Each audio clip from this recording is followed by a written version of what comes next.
जय महाराष्ट्र जय महाराष्ट्र जय महाराष्ट्र जय महाराष्ट्र।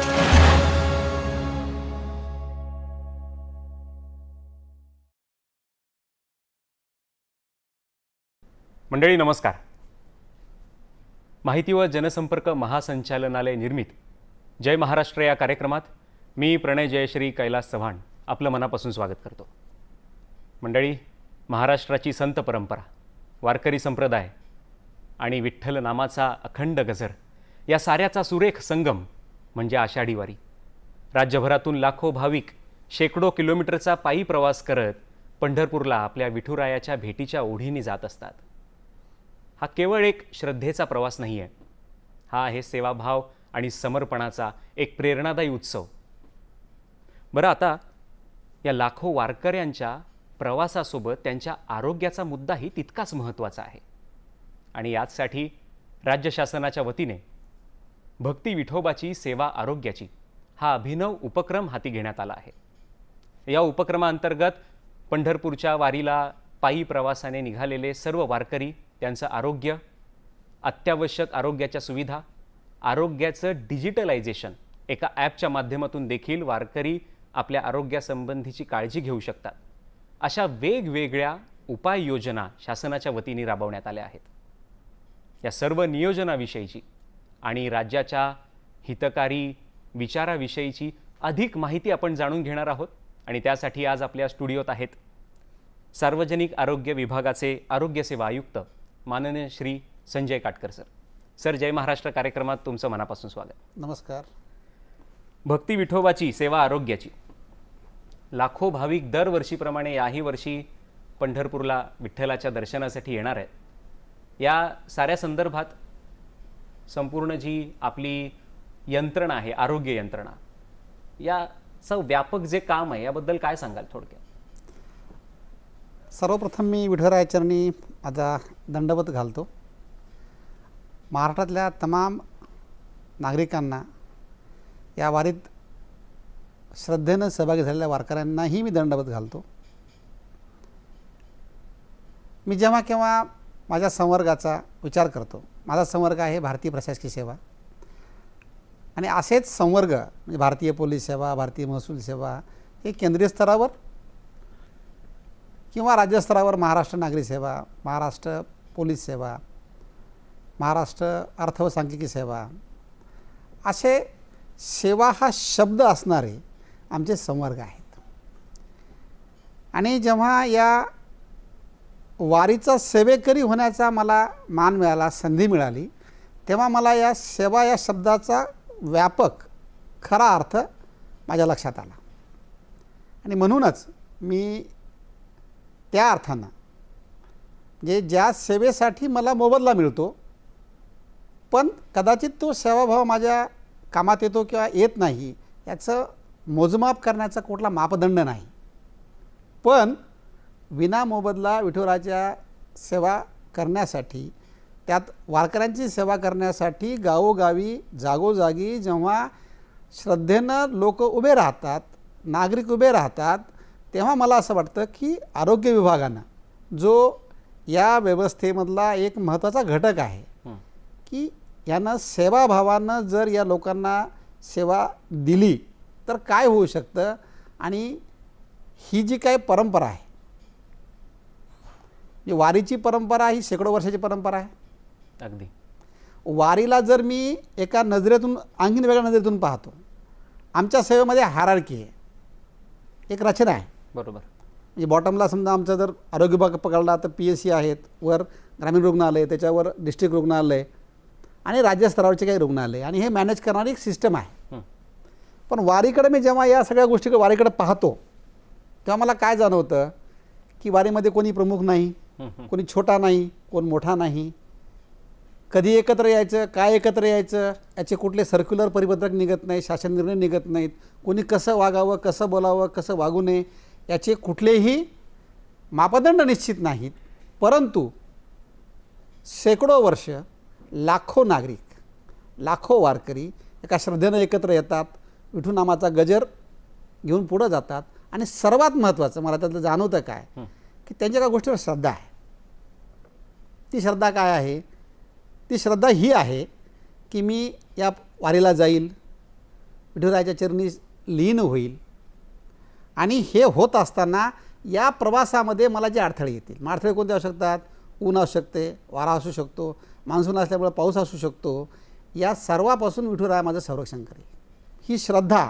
आणि सर्वात शेवटी, कारण मीही 2दा वारीत सहभागी झालो आहे आणि 2दा आषाढी एकादशीला गेलेलो आहे, तर मला सर्वात महत्त्वाचं काय वाटतं की एवढा दिवस प्रवास करूनही शेवटच्या दिवशी खूप सारे लोक कळसाचं दर्शन किंवा पायरीचं दर्शन घेऊन समाधानानं परत जातात. तर मानवी आयुष्यामध्ये मला असं वाटतं की श्रद्धा आणि समाधान जर तुम्हाला शिकायचं असेल तर त्या दृष्टीने तुम्ही वारीकडे पाहिलं पाहिजे, मॅनेजमेंटच्या अँगलनं पाहिलं पाहिजे. आणि शेवटी मी एवढंच सांगेल या सगळ्या वारीबद्दल की ज्या पद्धतीनं आज तरुण यात सहभागी होतो आहे, म्हणजे एक सिव्हिलायझेशनच्या टप्प्यामधला एक महत्त्वाचा घटक जो ही परंपरा पुढं चालणार आहे तोही या वारीमध्ये सहभागी होतो आहे. आणि या सहभागी होणाऱ्या सर्व वारकऱ्यांसाठी आरोग्य विभाग पूर्ण ताकदीनं सज्ज आहे. 8 मानाच्या दिंड्या आहेत. बरोबर. या 8ही मार्गावर आमचे उपसंचालक, आमचे सिव्हिल सर्जन, आमचे जिल्हा आरोग्य अधिकारी, त्याच्या अधीनस्थ असलेले डॉक्टर्स, परिचारिका, ॲम्ब्युलन्स या माध्यमातून या 8ही मार्गावर आम्ही अव्याहतपणे सेवा देतो आहे. ही सेवा देत असताना मला एक गोष्ट फार स्ट्रॉंगली जाणवली, याचं रिपोर्टिंग पण फार प्रॉपर चालू आहे आमचं. बरं. आणि ही सेवा देणाऱ्याची संख्या जर तुम्हाला सांगायची म्हटलं मला तर आमचे 363 तात्पुरते दवाखाने आहेत, आमचे 43 ICU आरोग्य कक्ष आहेत. बरं. आमच्या 215 मोबाईल व्हॅन्स आहेत ज्यामध्ये आमचे डॉक्टर्स बसून आहेत. 353 रुग्णवाहिका आहेत, ॲम्ब्युलन्सेस आहेत आणि 4343चा स्टाफ आहे ज्यामध्ये डॉक्टर आहेत, परिचारिका आहेत, अन्य स्टाफ आहे. मला असं सर्व सेवा वारीच्या मार्गावर फक्त वारकऱ्यांसाठी विशेष त्यासाठीच या सेवा केलेल्या आहेत. विशेष त्यासाठीच केलेल्या आहेत. अगदीच. वारीला निघणारा जो माणूस असतो त्याला मोहाची काहीच हाव नसते आणि मागचं सारं काही बाजूला सारून तो पुढे चाललेला असतो, कारण त्याच्यासोबत असतो त्याचा सहवारकरी. त्यांचा संवादच त्यांना बळ देत असतो. कसं काय माऊली, तब्येत बरी आहे ना? हा एक संवाद उपक्रम शासनाच्या वतीने सुद्धा आता राबवण्यात येतोय. यामागची काय संकल्पना आहे? मला असं वाटतं की महाराष्ट्रामध्ये माऊली हा जो शब्द आहे ना, हा अतिशय आदरार्थी शब्द आहे. अगदी. आणि सहज बोलण्यात माणसं रोजच्या जगण्यात, प्रवासात, वारीमध्ये माऊली नमस्कार, माऊली रामराम, माऊली बरं आहे का? मग शासन म्हणून मी फक्त प्रमाण भाषेतच बोललं पाहिजे का? तर मला असं वाटतं की मी प्रमाण भाषेत कायम नाही बोललं पाहिजे. बरोबर. मला वाटतं की लोकांना जी भाषा लोकांच्या मनाला, हृदयाला भिडते त्या भाषेत मी बोललं पाहिजे. आणि म्हणूनच कसं काय माऊली बरं आहे का? बरं याचा अर्थ असा आहे की सगळ्या अर्थानं बरं आहे का? मी कुटुंब बरं आहे का? तुम्ही बरे आहात का? आरोग्य बरं आहे का? आणि विचारणारा कोण आहे?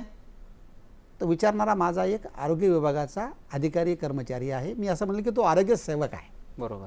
आणि त्यामुळंच मग आम्ही लोकांशी कनेक्ट होत असताना, लोकांशी जोडल्या जात असताना कसं काय माऊली बरं आहे का ही संकल्पना घेऊन आमचा विभाग काम करतो. बरं.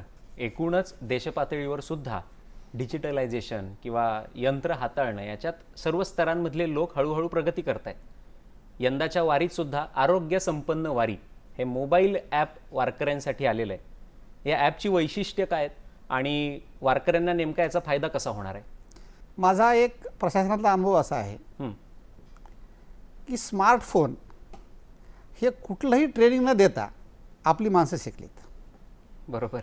ते अक्रॉस द कम्युनिटी येते. तुम्ही शहरं घ्या, खेडी घ्या, शेतकरी घ्या. मी तुम्हाला एक छोटा किस्सा सांगतो. महाविस्तार जेव्हा गव्हर्नमेंटनं लॉन्च केलं, कृषी विभागाचं महाविस्तार ॲप लॉन्च केलं आणि या ॲपच्या माध्यमातून सल्ला देणं चालू केलं. महाविस्तार हे इंडिया AI मिशन समिटमध्ये दाखल झालं. त्याचं यश हे शेतकऱ्यांच्या एन्क्वायरीत दडलेलं आहे. बरं. आणि भारताच्या पंतप्रधानांनी घोषणा केली की आता महाविस्तार ॲप ज्यातून आम्ही लोकांना शेतीविषयक सल्ला मार्गदर्शन देतो, हवामानविषयक मार्गदर्शन सल्ला देतो, ह्याला आम्ही आता भारत विस्तार करू. बरं. म्हणजे वारीत येणारा अधिकतम वारकरी हा ग्रामीण भागातून येतो आणि हा माणूस आता डिजिटली बऱ्यापैकी साक्षर झाला आहे. अशा वेळेला ह्या वारकऱ्यांना आम्ही ज्या सोयीसुद्धा देतो, त्यामध्ये स्वच्छ पाणी असेल, मुक्कामाच्या जागा असतील, फिरते दवाखाने असतील, ॲम्ब्युलन्स असतील, ICU असेल, याची त्याला माहिती भेटली पाहिजे. नंबर 1. त्याचं लोकेशन कुठं आहे हे त्याला ट्रॅक झालं पाहिजे, त्याच्या नातेवाईकाला कळलं पाहिजे. नंबर 2. आणि ह्या सोयीसुद्धापासून तू किती अंतरावर आहेस, आणीबाणी तुम्हाला कुणाला बोलायचे, 108 नंबरला कॉल करायचा आहे का दुसऱ्या आणखीन 112ला कॉल करायचा आहे की 100 नंबरला कॉल करायचा आहे, त्याला मदत घ्यायची आहे. कारण वारीमध्ये माणसं ही भिडून चालतात, खेटून चालतात. त्यामुळे आम्ही असं गृहीत धरलं आहे की 10 पैकी 1 तरी डिजिटली अतिशय साक्षर आहे. हे बरोबर आहे. आम्ही मग याला काय केलं की आमच्या ज्या गावागावामध्ये आशा वर्कर आहेत, शहरी भागात आशा वर्कर आहे, ह्यांच्याकडं आम्ही ही लिंक पाठवली आणि त्यांना सांगितलं की तुमच्या भागातून जेवढे कोणी वारकरी गेले असतील त्यांना याबद्दल सांगायचं, त्याबद्दल माहिती द्या. आजची सकाळची माहिती घेतली मी. आजपर्यंत 40,000 वारकऱ्यांनी कुठलीही आम्ही जाहिरात प्रसिद्ध न करता हे ॲप डाउनलोड करून घेतलेलं आहे. बरं. आणि या ॲपचा निश्चितपणे लाभ होईल अशी मला श्रद्धा आहे. निश्चितच. आपले ही प्रेक्षक जे पाहत आहेत, आपले जे कोणी नातेवाईक मित्रमंडळी वारीला चाललेले आहेत, वारीमध्ये आहेत, प्रवास सुरू झालेला आहे, त्यांना या आरोग्यसंपन्न वारी ॲपबद्दल निश्चितच सांगा. वर्षानुवर्ष आशा सेविका जे सेवेचं काम करत आहेत त्यांच्यामार्फत 40,000 डाउनलोड्स झालेत. हे यशसुद्धा वाखणण्याजोगंच म्हणावं लागेल. यंदा प्रथमच म्हणजे खरं तर यावर्षीच्या वारीमध्ये आरोग्य विभागामार्फत पहिल्यांदा बऱ्याच गोष्टी घडत आहेत. त्यातलीच ही एक अत्यंत महत्त्वाची गोष्ट आहे असं मला वैयक्तिकरित्या सुद्धा वाटतं. एअर ॲम्ब्युलन्स सुविधा आपण यावेळी ठेवण्यात येणार आहे आपल्या वतीने. आपत्कालीन परिस्थितीत ही सुविधा किती महत्त्वाची ठरेल?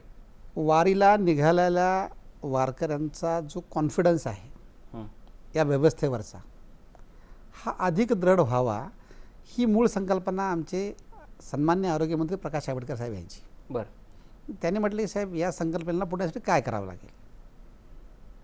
चर्चा होता होता मग त्यांनी हे सांगितलं की आपण यावेळेस एअर ॲम्ब्युलन्स ठेवू. म्हणजे आणीबाणीच्या परिस्थितीमध्ये वारकऱ्यांना लिफ्ट करण्यासाठी तिचा वापर होईल. बरोबर. आता फक्त वारकरी तर जीवाची तमाना बाळगतात सहभागी झालेला आहे, पण त्याच्यामागे त्याचा परिवार आहे. तर मला असं वाटतं की air ambulance will air lift confidence of the peoples around the Warkari. म्हणजे वारकऱ्याच्या पाठीशी जी काही मंडळी आहे त्यांचा कॉन्फिडन्स वाढण्यासाठी एअर ॲम्ब्युलन्सचा फायदा होईल. अच्छा. आणि माझी बालपणाची एक छोटीशी आठवण सांगतो तुम्हाला की वारकऱ्यावर श्रद्धा किती असते. तर पूर्वी समाज तसा तुलनेनं प्रगतही नव्हता, श्रीमंतही नव्हता आणि वाहतुकीची साधनं नव्हती. त्या काळामध्ये गावामध्ये लोक वर्गणी करून दर एकादशीला लोक वारकऱ्याला पाठवायचे. बरोबर आहे. वारकरी परत आला तर त्याचं दर्शन घ्यायचे. त्यांना वाटायचं की मला विठुरायाच भेटला आहे आणि तो बिचारा यथाशक्ती त्याचं मावंज पण जीव घालायचा. होय. म्हणजे त्या एका वारकऱ्यामागं फक्त त्याचं कुटुंब नाही आहे, त्याचं पूर्ण गाव आहे. पूर्ण गाव आहे. आणि मग या गावाला आश्वस्त करण्याचं काम आम्ही या माध्यमातून करतोय. निश्चितच एअर ॲम्ब्युलन्स आपत्कालीन आरोग्य सेवा तर पुरवणार आहेच, पण त्यासोबत वारकऱ्याच्या पाठीमागे त्याची वाट पाहणारे तो ज्यांचा विठ्ठल आहे ते त्याचे कुटुंबीय यांच्यासाठी सुद्धा खूप महत्त्वाची ठरणार आहे. पंढरपूरच्या दर्शनासाठी विठुरायाच्या मंदिराच्या आसपासच्या परिसरात, चंद्रभागेच्या वाळवंटात दरवर्षी आपण पाहतो लाखो भाविक त्या आठवड्याभरामध्ये असतात. मग ह्या काळामध्ये सार्वजनिक आरोग्य व्यवस्थेचे जे काही उपक्रम आहेत किंवा जी जबाबदारी आहे ती अधिक पटीने वाढते.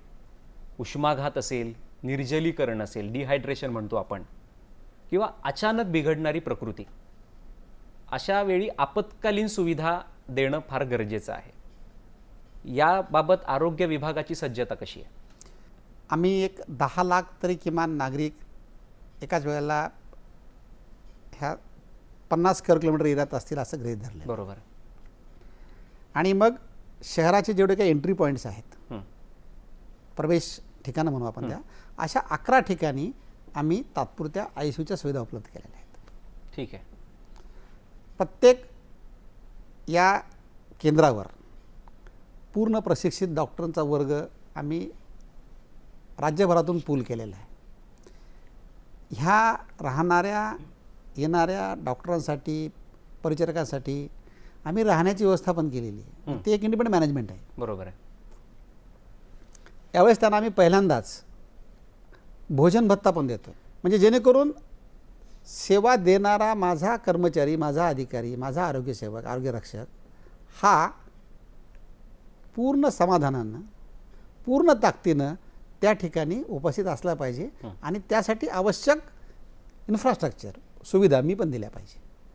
त्यामुळं या संपूर्ण कालावधीमध्ये विशेषतः आषाढीच्या पाठीमागं 2 दिवस आणि पुढचे 2 दिवस बरोबर आहे. आम्हाला नागरिकांची जास्त काळजी घेण्यासाठी आम्ही हे केंद्र निश्चितपणे चालू ठेवलेले आहेत.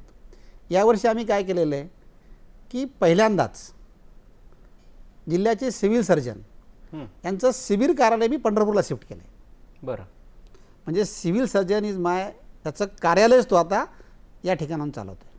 त्याचे पूर्ण कामं तो इथून पार पाडतो आहे. म्हणजे एक वरिष्ठ दर्जाचा अधिकारी आल्यामुळं सेवेमध्ये सुसूत्रपणा येतो, कोऑर्डिनेशन सोपं जातं आणि महसूल प्रशासन असेल, ग्रामीण प्रशासन असेल, आरोग्य प्रशासन असेल, याच्यातला समन्वय अतिशय सुलभरित्यानं होऊ शकतो. बरं. त्यामुळे माझे सिव्हिल सर्जन 1 तारखेपासून पंढरपूर मुक्कामी आहेत. अच्छा. म्हणजे थोडक्यात सगळ्या वारकऱ्यांसाठी निश्चिंत होण्याचा हा एक मुद्दा आहे. वारकऱ्यांची तर काळजी घेतली जाणारच आहे, पण वारकऱ्यांची काळजी घेणाऱ्या डॉक्टरांची सुद्धा काळजी आरोग्य विभागाच्या मार्फत घेण्यात आली आहे. सर, शेवटी तुम्हाला हे विचारण्याचा मोह आवरत नाही आहे. ही खरं तर सुरुवातीला म्हटल्याप्रमाणे व्यापक संकल्पना आहे, भक्ती विठोबाची, सेवा आरोग्याची. या साऱ्याचा गाभा एका वाक्यात मांडायचा झाला तर कशा पद्धतीने मांडाल तुम्ही? प्रशासकीय सेवेमध्ये सेवाभाव रुजण्यासाठी विठोबाची भक्ती घेऊन जाणारा वारकरी हा आमचा आदर्श व्हावा, त्याचा सेवाभाव हा आमच्या जीवनाचा भाग व्हावा. कारण भक्ती आणि सेवा ह्या समांतर संकल्पना आहेत आणि तो रुजावा म्हणूनच आम्ही म्हणले की आम्ही भक्ती विठोबाची करू, सेवा आरोग्याची करणार. त्यामुळे या साऱ्या चर्चेच्या शेवटी आपण हे निश्चितच म्हणू शकतो, वारकरी कशाचाही विचार न करता फक्त विठ्ठलाच्या भक्तीने, त्याच्या ओढीने, त्याच्या प्रेमाने तिथे पायी चाललेले आहेत आणि त्या साऱ्यांची काळजी घेण्यासाठी आरोग्य विभागाची, आपल्यासारख्या माननीय व्यक्तींची आणि संपूर्ण अधिकारी वर्ग, डॉक्टर, परिचारिका, आशा सेविका जी नावं आपण घेतली, या सगळ्यांची एक वेगळी आरोग्य वारीसुद्धा सुरू आहे. ह्या दोन्ही वाऱ्या व्यवस्थित सुखरूप पार पडतीलच. पंढरपूरला जाणारे सर्व भाविक, सर्व वारकरी ही जी आषाढी एकादशी तिथे साजरी करणार आहेत एकत्र विठ्ठलाच्या साथीने, ही केवळ एक श्रद्धा नाही आहे. प्रत्येक वारकरी सुखरूप, निरोगी आणि सुरक्षितपणे विठ्ठलाच्या चरणीसुद्धा पोचावा आणि तिथून आपल्या घरीसुद्धा सुरक्षित पोचावा, यासाठी कटिबद्ध आहे सार्वजनिक आरोग्य विभाग. सर, आपण एकमेकांशी चर्चा केलीच, आपल्या वारकऱ्यांशी आपल्याला जाता जाता काही बोलायचं असेल, वारकरी बंधू भगिनी, काही ज्येष्ठ आहेत, काही समवयीन असतील, काही लहान असतील, या साऱ्यांना आपण काय सांगू इच्छिता?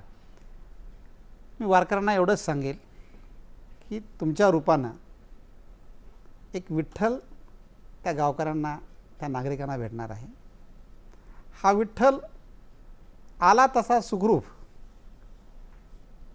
आला त्यापेक्षा जास्त श्रद्धावान, आला त्यापेक्षा जास्त सक्षम जर त्या नागरिकापुढे गेला